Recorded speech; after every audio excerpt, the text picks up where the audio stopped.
school, graduated from film school, and was just kind of trying to figure things out. And I was going to therapy. I was also dealing with the fact that my wife and I, we've adopted 3 kids from foster care. Our 2 oldest had special needs, and we couldn't get them the help they needed. They were abused and neglected in every way you can think of before we adopted them. Oh. So there was just a constant stress of trying to get them help. And my therapist said, try going in the outdoors, try going for a hike. So I did. I went out to Lithia Park and just hiked and fell in love. In Ashland? In Ashland, yeah. Okay. And just fell in love with it. I was like, wow, like this is great. Yeah. And just started doing more and more and more. And it kind of became my personality. And then shortly after that, the pandemic hit. Yeah. I graduated film school at SOU. 6 months later, the pandemic hit, and there was nothing to do. Yeah. Welcome again to AtitaFitness. So today I have a special guest, guys. He's going to introduce himself. I am so lucky to have him at AtitaFitness YouTube channel. So we have a lot of things that we are going to talk about, and he's going to his fitness journey, and I can't wait for you guys to watch the whole of this video. Please, it's gonna be part 1 and part 2. So keep it here. Andy, how are you, sir? Good. How are you, Atita? Good. Good. Yeah, happy to be here. It's been a minute. I have been wanting to get together because I know you are also like into this field of like content creation. Yeah. So tell us, who is Andy? My name's Andy Neal. You probably know me online as Andy Films and Hikes. I am a full-time content creator. I create outdoor, mental health, and fitness content, encouraging people to get outside, no matter who they are, where they come from, what kind of body type they have, and get into fitness spaces and take care of their mental health. And went viral 4 years ago. I did a video called "Going for a Stupid Hike for Your Stupid Mental Health." That kind of just took off, and now I work with brands and companies and encouraging people to get outside and take care of their physical and mental health. So how is that going for you? Like, do you find it taking away from your normal daily life? How is it for you? It is my life now, creating content. So I do it full time, and it's my job. I have the best job in the world. So I get to go and make videos for a living. And it's been a journey. Yeah. Because when I started this journey, when I went viral, I was 400 pounds. And I was actually, when I started, I was a plus size model. I worked with Columbia Sportswear, Eddie Bauer. Oh, that's amazing. Yeah, a funny story about that. So I had been going to the gym. I've always been big. I've been big my entire life. I got into hiking over the pandemic, and I was just trying to, just create funny videos and stuff. And I just kept hiking, and I couldn't find a lot of clothes that fit me at 400 pounds to go hiking in. You need moisture-wicking clothing to keep you safe. But except Columbia Sportswear had it. So I would just buy that, and then I would tag them. I post on Instagram and tag them. Well, I got their attention eventually, and they were putting out a lot of clothes for bigger people. And they said, hey, we're looking for models to model our plus-size line. Would you be willing to do that? And I signed a contract with them, and I was 2 weeks after they asked me, I was out in the Columbia River Gorge out north of Portland, hiking and creating stuff for them, and it was an amazing journey. And then after that is when I went viral. Yeah. And then people just saw a funny looking dude hiking, going for stupid hike for stupid mental health, and it just 38 million views. And then when that happened, all the outdoor brands were like, oh, who is this guy? Yeah. So I started, I've worked with REI several times. I've worked with Dick's Sporting Good. Yeah. All as a bigger person, a person who you look at him, he doesn't look like he goes to the gym. He doesn't look like he's very fit. I see working with this big brand. Yeah. And even though I was hiking, I was going to the gym, just couldn't really lose weight.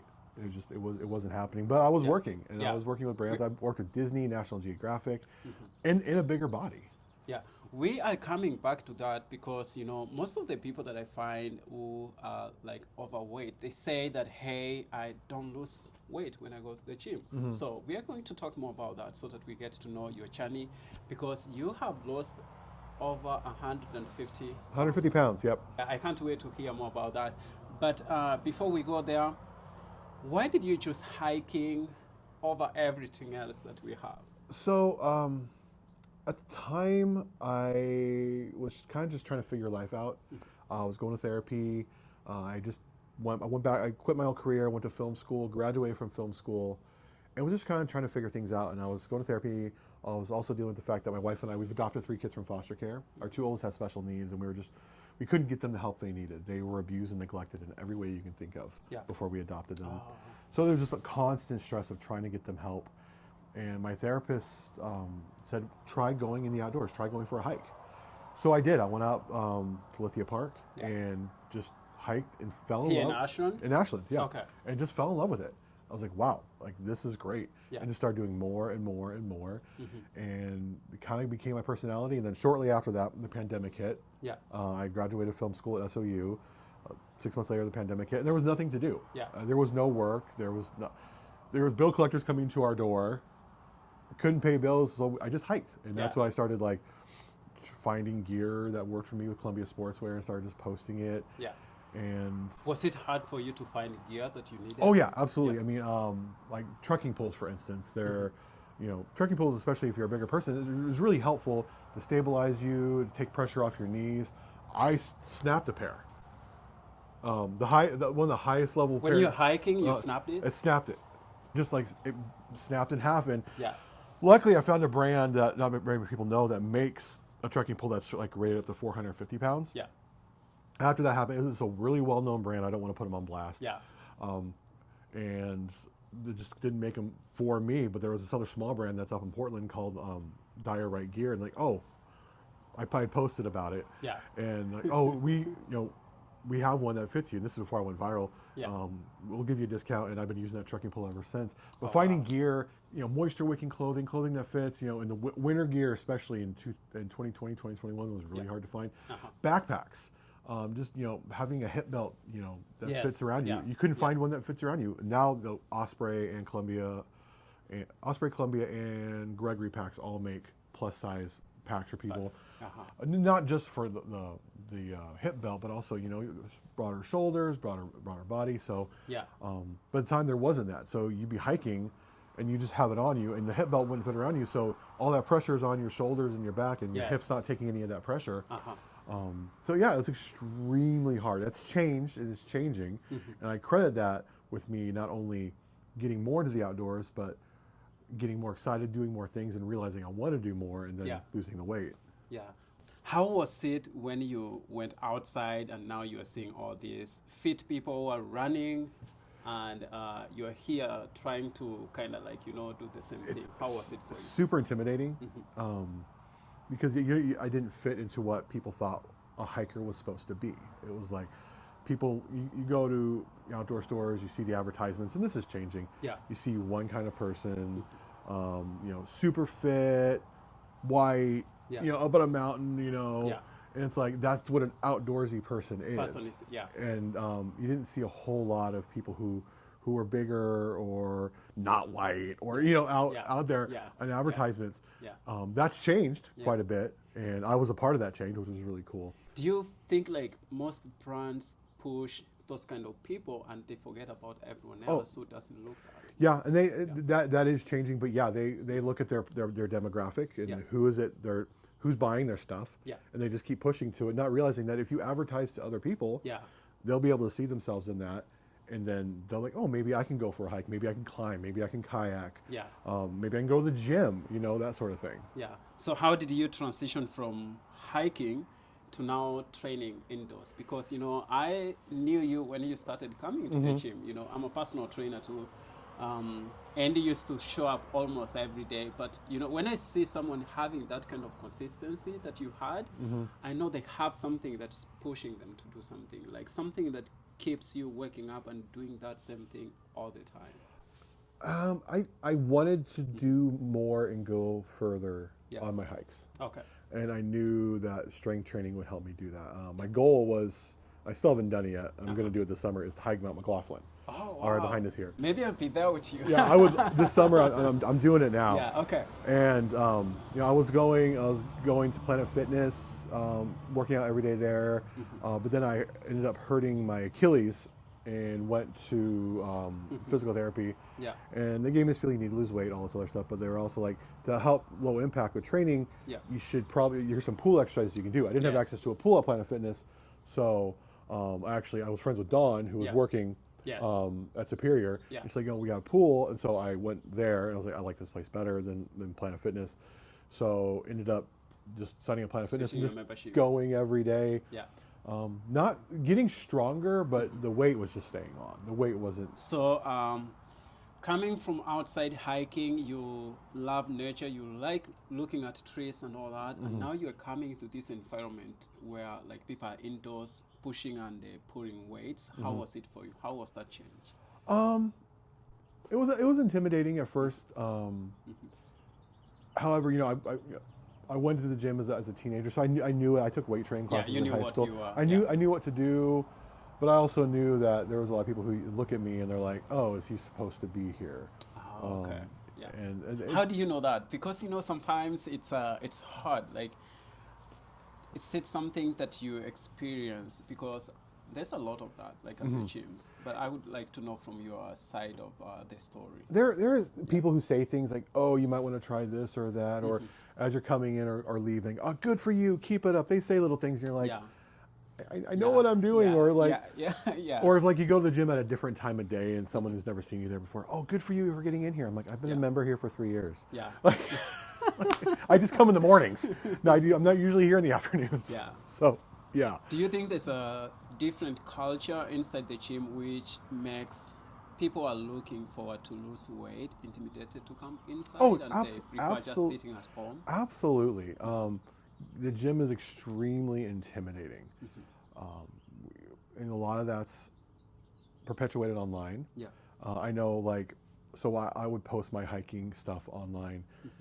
You'd have these very just kind of trainers on, Instagram trainers get online like, "Oh, you're just a fat A. You need to, you're not really hiking. You're only just filming yourself for 10 feet.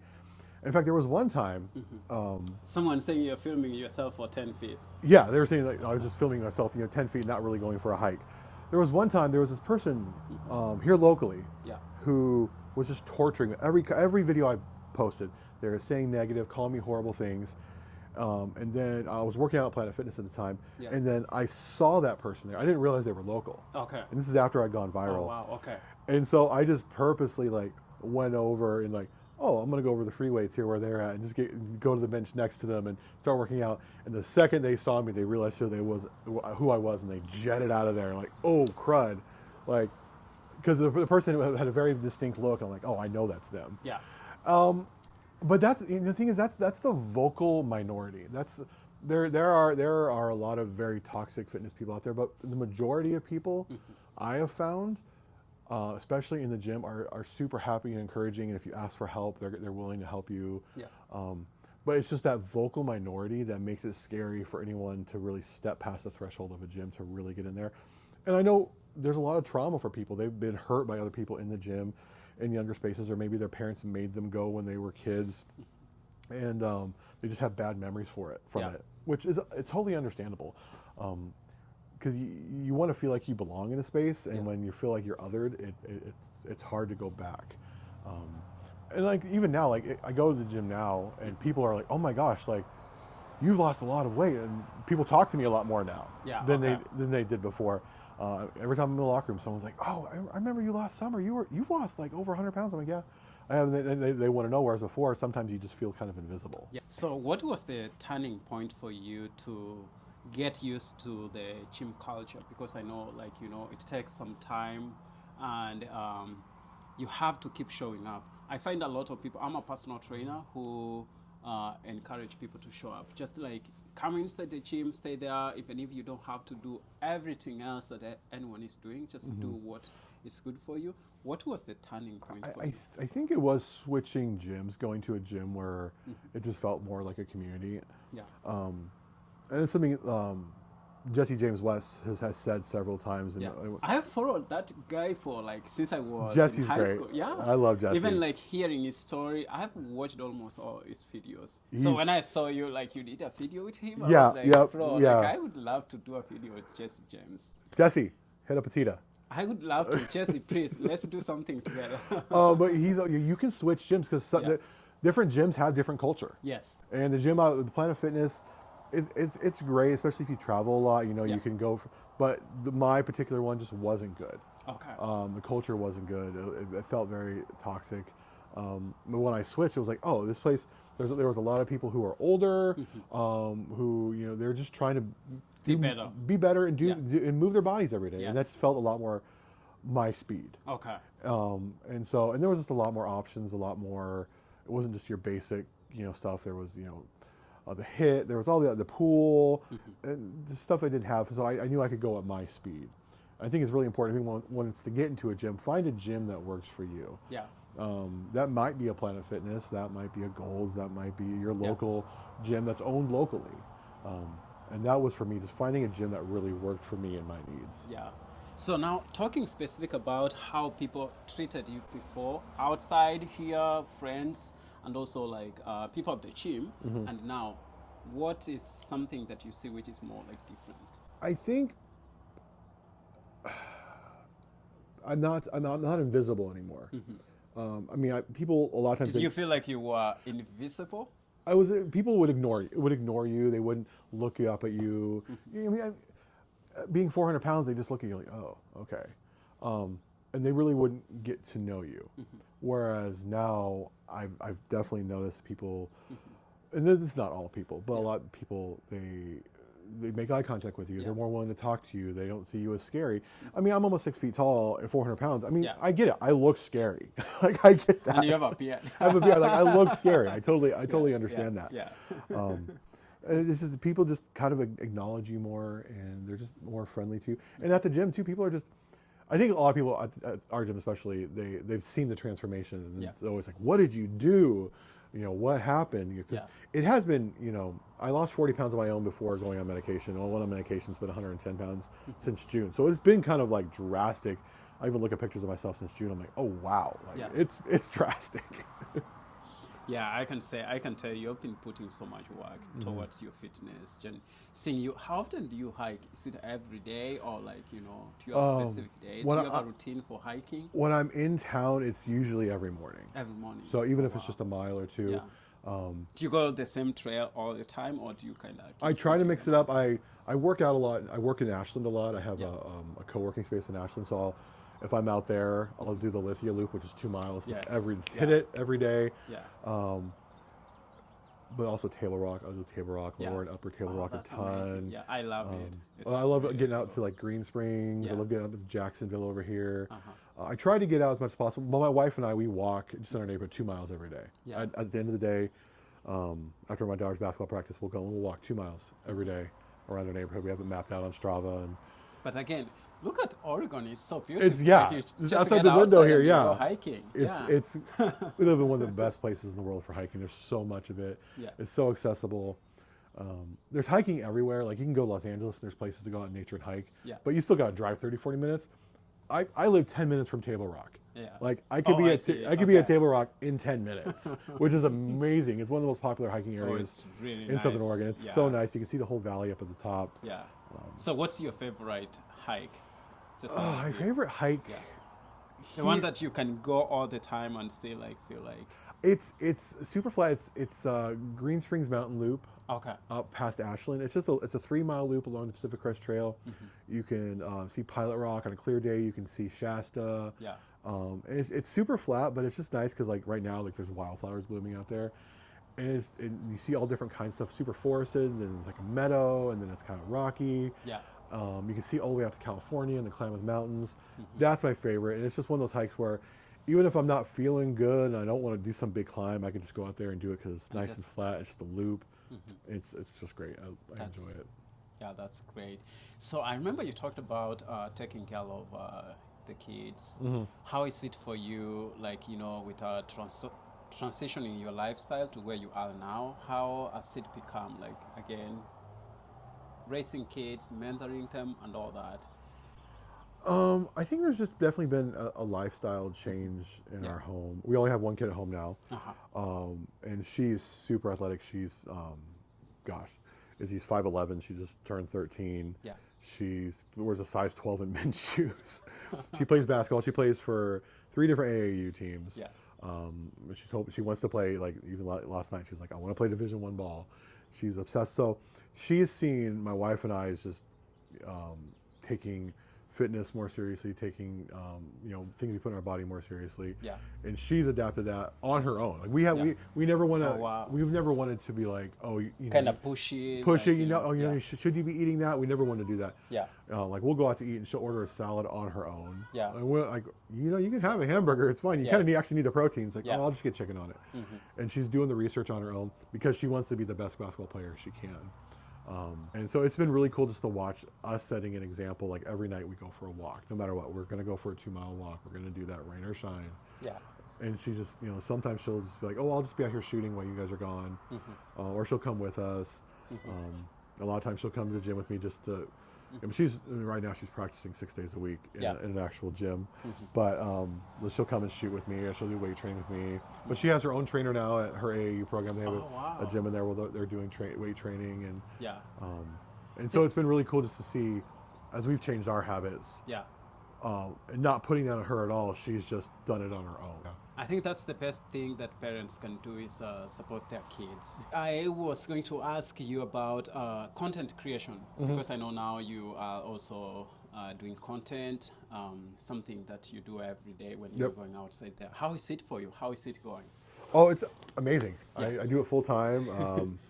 I get to make videos for Instagram and TikTok. Yeah. Do you know how to make videos for yourself? Oh yeah, I went to film school. I'm a film school graduate, so yeah.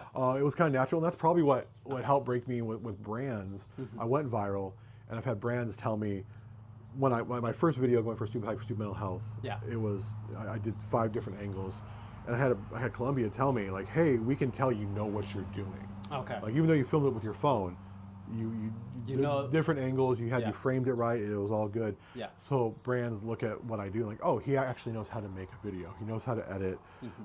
He understands all that. So it's really helped me. Even though at the time I didn't look like your typical fitness or outdoor influencers, I can make a video. So most of my income comes from working with brands. I've worked with Nike, REI. Oh wow!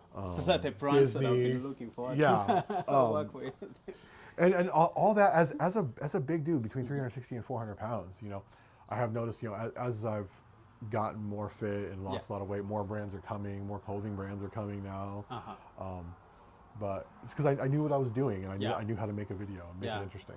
So how do you deal with negative comments? Because online, when you put yourself outside there, people are going to be negative to you. Oh yeah. How do you deal with that? I used to clap back. I don't anymore. I don't have time. I just don't have time to deal with it anymore. You read all the comments? No. Okay. I don't. Okay. I used to. I'll go through and look and comment back on some of the more positive comments when I get a chance. And I think it's important as a content creator to connect with your audience to do that. Yeah.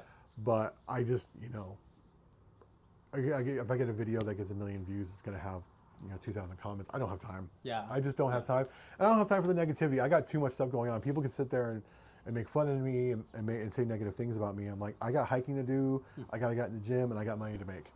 I got to provide for my family. Yeah. And so while you're sitting here criticizing me for job, for hiking or being in the gym, I'm over here making money and living my best life. Yeah. So. What is something that you do different from content creators? Because nowadays we have everyone as a content creator. And what do you feel that you do different? I think it's being my authentic self. Yeah. It's really easy to get into that mode where you're just, hey guys, and you're doing the whole influencer talk. Yeah. I show the good and the bad. Yeah. And that's what differentiates myself. And that's what's going to differentiate. I think I like that about you. I've been watching your Instagram, and I can tell when you're feeling low, which we feel as human beings. Yep. You always talk about it's good to accept yourself when this is going on and all that. I like that. It's something that I'm practicing because I'm more like someone who motivates people all the time. So I'm trying to be positive, but I do go through my down moments. Yeah. And sometimes they're hard. And people don't want to. They don't want to see all the good stuff. They want to. They want to know you're struggling today too. Yes. And brands don't always like that because brands like to keep things positive. Yeah. But at the same time, I've been able to cultivate a community of people who are very loyal to me and they are inspired by me, because no one wants to see somebody who's constantly positive all the time, because that's not real. That's not life. Yeah. And that's what's going to differentiate content creators from AI. is I see. the struggle. The emotions that we feel. Yeah, the emotions we feel, the ups and downs, the good and the bad, and that AI is just going to like constantly put out slop, and it's going to be super positive and super scripted. Whereas I want to show everything. I want to show the struggle. I want to show the failures, on top of the successes, knowing that those failures are just going to build my backstory to my successes. Like this is just building my character. This is just building my backstory. Yeah. No matter what happens. So talking about AI, I think that's a good thing to talk about. Mm-hmm. Do you feel like it's gonna take away from online influencers? Like you are a brand ambassador to the companies that you have talked about. Do you think they are going to prefer using AI images and all that and buying your Instagram so that they can use your Instagram as a model with how they want to advertise themselves? I would have said yes 6 months ago, but it's changing. Like there's the app Sora that's been shut down that was making videos, that were really realistic videos. People don't want, for the most part, AI slop. Yeah. And you can spot it a mile away, even though it's getting better. Yeah, you will tell. You can tell. People want to connect with people. Yeah. People want community, and that's why I've started doing like live in-person events. Like I'm speaking and I'm hosting hikes, and because people like they sell out. The hikes, it's like, hey, I got 40 spots for this hike, which is a lot for a hike. Yeah. Every spot's filled because people want that connection. And that's another thing that differentiates me from AI is an AI influencer can't do a meetup. They can't host a hike. They can't do a speaking event. They can't show up at a conference. I do those things. Yeah. I can shake someone's hand. I can take selfies. Yeah. And that's what's going to differentiate creators from AI. Brands are gonna try to leverage AI as much as they can, and AI can be a tool to help and get resources, to fact check things, absolutely. But it's never gonna take the place of a real content creator. It's never gonna really create the community that an in-person content creator can create. Yeah. So personal branding, how is it going for you? Because I know like nowadays for you to make money with these companies that you're working for, you have to be a brand and not just like working to them as a person. So they have to see branding behind this person. So how is it going for you? And it's going really well. My whole brand is outdoors, fitness, mental health, and that's what I pitch to brands. My team pitches to brands. That's what I'm about, and also I've incorporated a lot more dad content. Like, so I did something like Best Western where I was taking my daughter to a basketball tournament. That's something we really did. We really went to a basketball tournament. And I stayed at the Best Western, and they had me film it. And they want to see someone who's relatable. And so that's kind of my brand. It's outdoors, mental health, fitness, and now I'm doing a lot of dad content now too. So it's been really, really good. You have to differentiate yourself as a brand. You have to make yourself a brand as a content creator, because like you look in the fitness space, there are so many people out there trying to be fitness influencers. It's funny, when I go to LA a lot, and I'll go to like a nice, like the Hilton Los Angeles or the Hilton Orange County, and they have these really nice gyms in there, and there'll be all these fitness influencers in there, setups like this, taping, and they get mad at you when you cross over their camera because you didn't see it. You're like, oh, I'm sorry. But they're all doing the same thing. And they're like, what's differentiating you from them? What's something only you can do? And there's not a whole lot of people who are doing outdoors, mental health, fitness, what I do at age 40. I'm 43, almost 44. You don't see a lot of that. And so it's kind of different, and that's what differentiates me from the 22-year-old in LA who's just saying, hey guys, let's get swole. And I'm like, there's 1,000 guys doing that. There's 1,000 guys, walking into Costco with their shirt off, like, you should never eat this, you should never eat that. I see those videos all the time. And they drive me nuts, and it's so gimmicky. And Costco hates that because they don't want dudes walking through their store without a shirt on. So it's the same thing with personal training. When I go online and I'm seeing these people trying to sell themselves and sell their workouts to people, as if like these things are going to work for them. It's not just the workouts. Everyone will know how to push a machine, how to do this. Your routine, if it works for you, that's for you. Yep. Try to study the person, get to know their habits and all those things to change their lifestyle. It's not just the workout. When I see someone buying a workout online from these influencers who are looking big, using steroids and all that, and then they buy those things, I feel so sad. We do have apps where they have put like so much work to the point where like they can do an assessment and they get to narrow things down for you. But just buying a workout from someone online as a personal trainer, and you think like that influencer or like that trainer is gonna change your life, it's so hard. You need a lot of things. Like so many things. It's the same thing with what you're talking about. Like nowadays, influencers just go inside and get things like, don't eat this, don't eat that. Like, it's different for different people. Yeah. And like, you know, some influencers out there say, you don't drink Diet Coke. Yeah. I'm like, I freaking love Diet Coke because it keeps me from drinking regular Coke. Yeah. So yeah, and some people don't want to drink alcohol. And some people don't drink alcohol. Some people are only drinking, you know, Yes. it's what works for you. Fitness is super nuanced and it's super individualized. And that's why finding what works for you is important. There's no one size fits all. Yeah. And that's what makes us unique.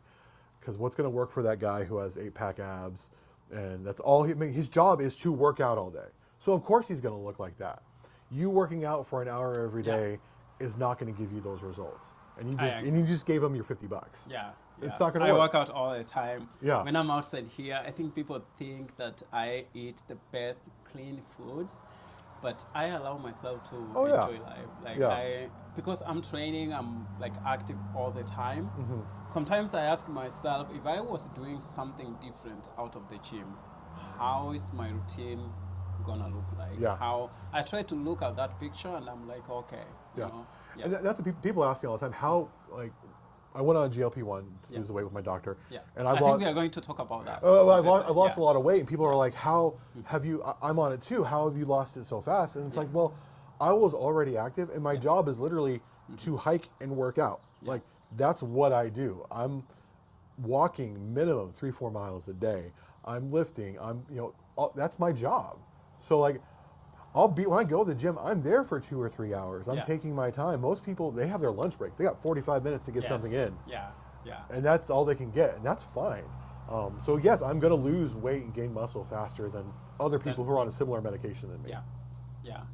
So what's your closing remarks about, like, hiking, Oregon in general? Because, coming here, sometimes when I go like outside Oregon and coming back, they're talking about welcome to the beautiful Oregon, where like they have beautiful nature and you're seeing all this green on like the plains and all that.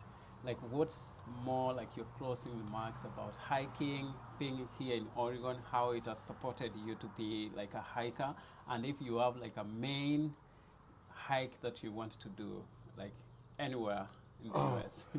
Gosh, as far as Oregon goes, it is an outdoors person's paradise. Even if you live in Portland, I mean, there is hiking in the middle of the city, Forest Park, or there is set up to be outdoorsy wherever you are in the state. Even if you're on the eastern side of Oregon, there's so much in Bend. There's so much good desert hiking. It's beautiful. So Oregon's it's a hiker's paradise. And we have the Pacific Crest Trail that runs right through the state. You can hike the entire length of the state. You have the Oregon Coast Trail that runs from all the way down the coast. You're going to have no trouble finding a trail here in Oregon. The entire state is set up for hiking, which I love. And as far as like a hike that I just really want to do, I want to hike the entire Oregon section of the Pacific Crest Trail. So, from down here past Ashland. How many miles are those? 456 miles on the Oregon section. Wow. The entire hike is... That's like a month. Yeah, you're talking about people do it about 3 weeks, but people do it in 3 weeks. I've already hiked all of California first, so they got their hiker legs under them. So they're like, and they're used to going through the Sierras, which is all like this. So they get to Oregon, it's relatively flat. And so they get through it in 3 weeks. But yeah, it's going to be 4 to 5 weeks. Do you have a team that you are taking, or you just want to do it by yourself? I'm going to do it by myself. Okay. Eventually here. Wow. Have you done backpacking before? Oh yeah, yep, done a lot of backpacking. Wow, I would love to do it.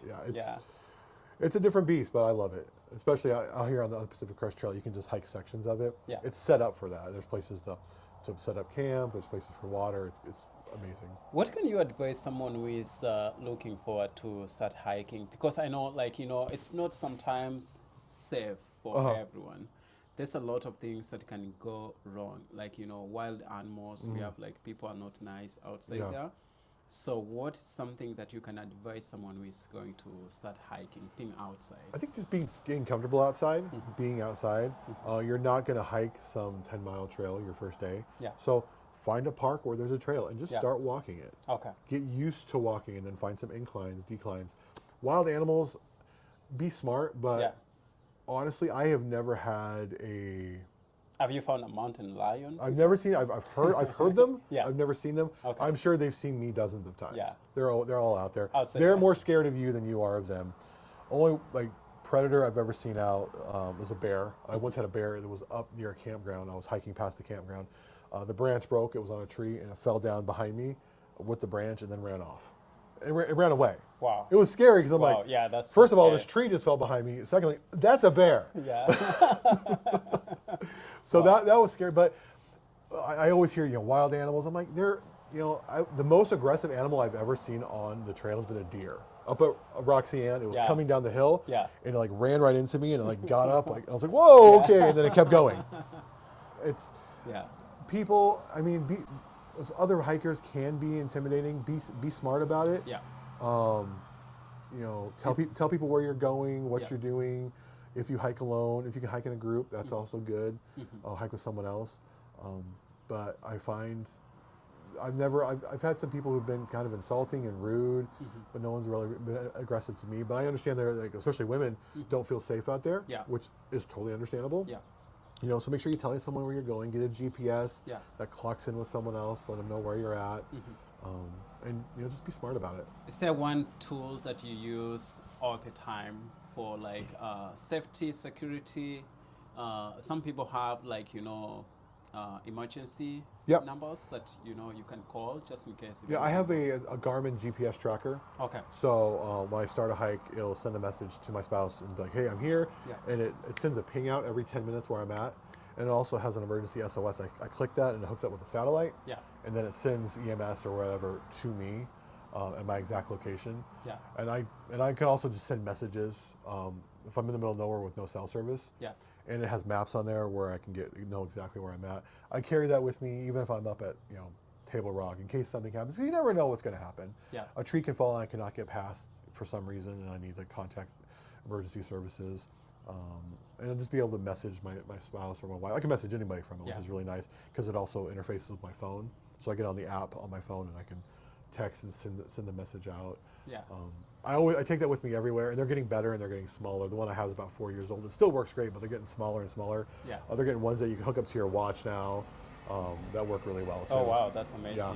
Is there one tool that you always have to take it outside with you when you're hiking? I always take my trekking poles. Yeah. I don't always use them, but I always have them with me. You always have them. Yeah. Wow. Okay. They've saved me quite a few times. Yeah. So how can people find you and try to watch your videos? Anywhere on TikTok, Instagram, YouTube, Substack, Facebook, at Andy Films and Hikes. That's amazing. Yeah. Guys, thank you for watching this video. We are going to do another short video, which is part 2, less than 10 minutes, to talk about your weight loss journey and what it took to get to where you are, how everything went, because I know there's training, the GPO1 that you have talked about, and everything else. If you guys want to watch that video, also go follow Andy Neal. Did you say, what's your? Andy Films and Hikes. Oh, okay. So go follow him, and also say you are from AtitaFitness, you're coming from here. I think that's the best way that we can connect with each other. Yep. Yeah. Thank you guys for